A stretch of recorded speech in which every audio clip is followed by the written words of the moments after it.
Apakah Indonesia merupakan khilafah dan presidennya, presiden kita Jokowi merupakan Amirul Mukminin? Ya. Ini belakangan banyak diributkan. Yang meributkannya salah satu dari dua orang. Yang pertama dari orang-orang yang berpemikiran menyimpang, dari kalangan Hizbut Tahrir atau Ikhwanul Muslimin, dan semisal dengan itu yang paling ribut itu. Dan yang kedua, dari kalangan sebagian penuntut ilmu. Tapi keliru di dalam memahami. Keliru di dalam memahami. Orang itu kalau berbicara, itu dilihat sudut berbicaranya di mana.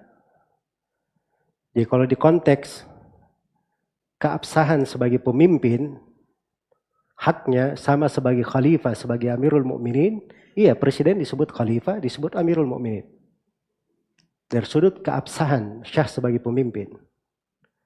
Karena itu tidak ada silang pendapat di kalangan ahli sunnah tentang kewajiban taat kepada pemerintah muslim. Jelas ya? Kewajiban taat terhadap perintah pemerintah muslim dalam hal yang ma'ruf. Dan dari kejahilan sebagian orang dia kaitkan lagi, ini kan tidak berhukum dengan hukum Allah. Ya. Ini pertama, kalimat ini lancang juga ya sebagian orang. Di Indonesia ini ada hukum-hukum Allah yang berlaku. Hukum warisan itu apa yang dipakai di KUA? Hah? Itu hukum warisan yang dibahas di buku-buku fikih. Hukum pernikahan itu apa yang dipakai di KUA? Itu hukum Islam. Jadi kalau dia mutlakkan bukan hukum Allah, itu kelancangan namanya. Makanya saya terangkan bahwa hukum di dalam negara ini, kita berbicara Indonesia, itu ada 3. Ada jenis dari hukum, itu harus dipastikan.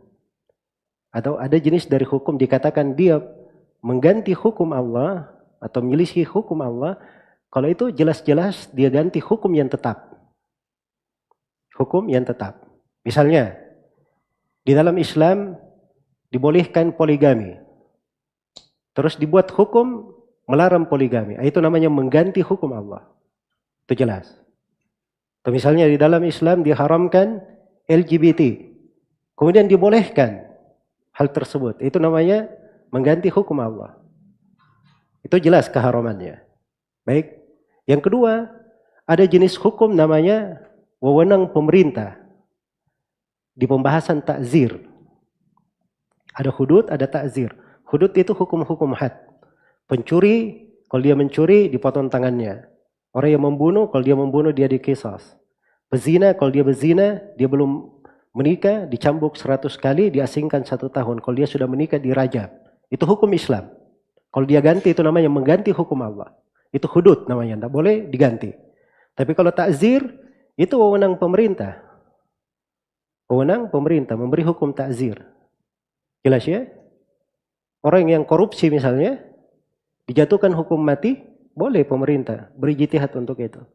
Sebab itu kerusakan yang besar. Bahkan sebagiannya memasukkannya ke dalam hukum had. Ke haddul muharabah. Demikian pula pengedar narkoba, sabu-sabu, bisa dijatuhkan hukum mati. Jelas ya? Kalau mereka berijtihad untuk hal tersebut. Atau misalnya ada orang yang melanggar di ketentuan dagang, dikasih sanksi begini. Itu hak pemerintah memberi sanksi. Wewenang. Jangan berkata ini bukan hukum Allah. Keliru memahami itu. Terus yang ketiga, ada namanya kebijaksanaan pemerintah diizinkan di dalam syariat.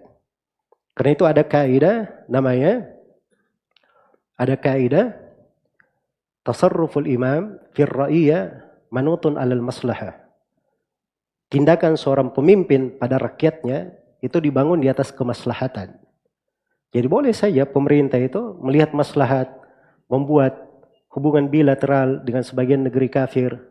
Karena melihat maslahat, pemerintah memberikan aturan perniagaan begini, aturan investasi begini, aturan kesehatan begini. Boleh saja. Itu hal-hal yang mubah. Jadi jangan sedikit-sedikit berkata, wah ini hukum di Indonesia ini adalah hukum tagut.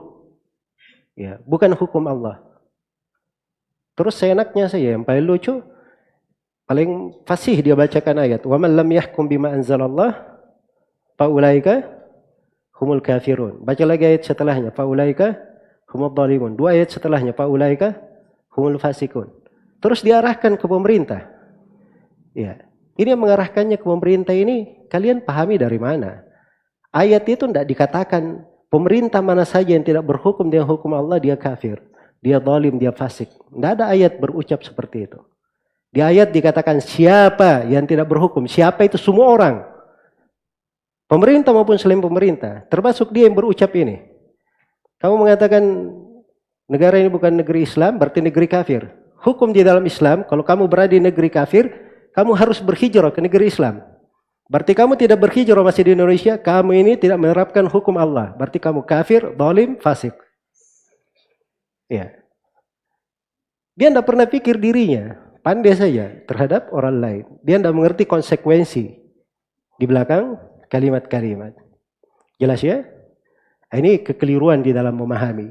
Adapun penggunaan kata khalifah, kalau ditlakkan secara khusus di semua sudutnya, ya memang khilafah itu ada keterkaitan dengan masalah dia berhukum dengan syariat, ada keterkaitan dengan masalah dia adalah seorang pemimpin dari Quraisy, ya dan sebagainya. Tapi kalau pemimpinnya misalnya bukan Quraisy, apakah dia tidak ditaati? Tidak syah sebagai Amirul Mukminin, tidak syah kedudukannya sebagai khalifah? Tidak. Nah, itulah yang dibahasakan. Saya itu bawakan ucapan Imam Ahmad, ucapan Imam Syafi'i, dan para imam yang lain, kesepakatan ulama di dalam hal tersebut tentang syahnya pemimpin walaupun berkuasa dengan cara yang keliru, begitu dia syah sebagai pemimpin, kedudukannya dalam hal ketaatan, keabsahan kepemimpinannya sama seperti khalifah, Amirul Mukminin dan sebagainya. Jadi kalau saya katakan itu sebagai khalifah, Amirul Mukminin dari sudut keabsahan sebagai pemimpin, ya itu pembahasannya. Makanya orang kalau berbicara dengar baik-baik. Ya, pembicaraan sebelumnya dan pembicaraan setelahnya. Jelas ya? Kemudian jangan dikaitkan lagi terkait dengan masalah hukum terhadap negara. Negeri Islam, negeri kafir. Hukumnya dibawakan lagi fatwa-fatwa ulama. Ini juga kekeliruan sebagian orang. Kalau dia hizbi itu apa saja jadi argumen bagi dia. Yang penting bisa membela syahwat dan hawa nafsunya. Tapi yang masalah itu kalau penuntut ilmu itu harusnya paham cara berdalil. Apalagi kalau dia baca dari buku-buku fatwa-fatwa ulama. Syekh bin Baz kasih fatwa, Syekh Shalih Al-Fauzan kasih fatwa.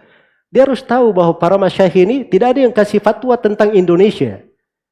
Dia kasih fatwa kondisi umum atau di kondisi tertentu. Jangan dia masukkan di kondisi yang tidak dibicarakan oleh para masyayikh itu. Itu namanya berdusta terhadap nama para ulama. Sebab seorang alim itu dia kadang kasih fatwa sesuatu terkait dengan kondisi sesuatu itu pada hal yang dia bicarakan. Dilihat konteks pembicaraannya di mana. Makanya itu dari fikih di dalam belajar, seorang itu harus membedakan posisi guru itu ketika dia sedang berfatwa, dia sedang mengajar, ya. Kemudian dia sedang memberi takrir. Itu ada perbedaan-perbedaannya. Ya, karena memang ada ilmunya. Di maqasidus syariah ada namanya ilmu maqasid al-mutakallimin. Orang yang berbicara itu harus tahu apa maksud dia berbicara. Pembicaranya apa yang diarahkan. Syariat itu maksudnya kemana. Seorang ketika berbicara di konteks sesuatu, itu arahnya kemana. Hal-hal yang seperti ini, ya ini yang keliru dipahami. Karena itu dari kegaduhan, saya lihat di belakangan ini, dari sebagian para penuntut ilmu, baru belajar sedikit, baca fatwa Syekh bin Baz, oh ini, Syekh bin Baz berkata begini, berarti kamu menganggap Syekh bin Baz jahil. Memberi konsekuensi apa? Berat. Padahal tidak ada yang keliru. Orang yang berbicara tidak salah, Syekh bin Baz juga tidak salah fatwanya. Yang keliru ini, si jahil ini. Di dalam apa? Memahami ucapan-ucapan para ulama.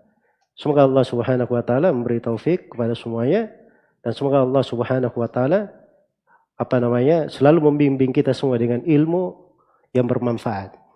Ya, di posisi-posisi fitnah itu sebenarnya mudah. Ya. Ada namanya al-muhkamat. Ada namanya al-mutasyabihat.